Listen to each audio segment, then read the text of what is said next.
Since 1899, the Penn State Marching Blue Band has become a staple of not only the Nittany Lions football program, but the entire Penn State spirit. Beginning as a six-member drum and bugle corps, it has evolved into the largest recognized student organization at University Park, with over 300 active students. Performing for all home football games and supporting Penn State athletics, the Blue Band requires students to perform both indoors and outdoors throughout the fall semester. This can create some unique challenges for different sections of the band, as weather conditions such as temperature and precipitation quickly change between August and December in central Pennsylvania. Early in the fall football season, the Blue Band begins with auditions and band camp, where prospective rookies as well as returnees learn the trademark high-step marching style and memorize the PSU fight songs.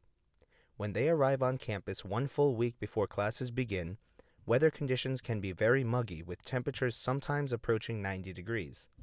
This quickly changes as the season progresses. In addition to this, the Blue Band often travels to away games across the country, either sending the entire band to one game or a select group to the rest. Sometimes the band must deal with new conditions they're not used to at home in State College. These highly variable conditions have a noticeable impact on the instruments, uniforms, and equipment used by the band. One of the most important weather variables the Blue Band is interested in is rain, because it can severely damage small moving parts on the instruments. And with hundreds of different ones on the field at any given time, moisture plays a huge role in the band's ability to perform. However, it does not affect all sections equally. Woodwinds, like piccolos, clarinets, and saxophones, have unique challenges they must deal with compared to brass instruments.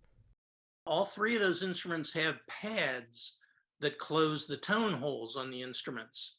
And when those pads get wet, they absorb moisture, as you might, guess, and they'll swell and they'll affect one another as far as closing to be able to play some of the notes on the instrument. On the other hand, brass and percussion instruments are very durable in rainy conditions, due to the lack of cotton pads and springs. Oftentimes the most damage observed is watermarks and spots on the silver finish, which students can easily wipe off during uniform inspections. During these inspections, the uniforms are also examined to ensure there are no imperfections on the sensitive materials. The plumes, the very top portion of the hat, is probably the most sensitive to rain because the dye that is in the feather can actually come out and run. It can start to bleed a little bit, so we have to be really careful and watchful of that. So oftentimes, students will get the call while we're getting ready for pregame, plumes are out, so they'll put them in their bags. But everything else the uniform itself is made of wool, and like a wool blend, and actually handles the weather really, really well. Temperature is another factor that can impact the entire band, and while this doesn't affect the moving parts of the instruments like moisture, temperature has an immediate impact on the sound. We, as trained listeners to what we do, we always notice when the instruments are getting wacky because of the change of temperatures. In my position, I worry about the coldest temperatures more than the hottest temperatures. Brass instruments are on average much larger than woodwinds, so expanding and contracting due to temperatures can lead to very sharp or flat playing, which is not ideal for tuning between sections. Sub-freezing temperatures can also lead to another dreaded problem for all: frozen instruments. Valves and slides begin to freeze when the temperature gets around 32 degrees and lower. And obviously, if the valves won't work, you can't play too many notes. The woodwinds are affected because moisture, which is in our breath and comes out a little bit in the key or in the tone holes of the different pads on the instrument, that water will freeze and the ice won't allow the pads to close. These temperature changes and precipitation can have an impact on the bodies of the Blue Band members, which the staff prepares for very well. We have raincoats for all of the students, so we break those out if it's going to be cold. We have parkas as well for the students to wear. And then staff members, we do the same thing the students do. Wind is another issue that can affect the Blue Band.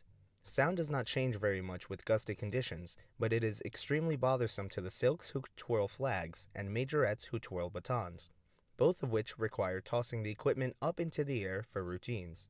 Oftentimes they learn to toss into the wind, so that way the equipment is blown back towards them, when the wind gusts.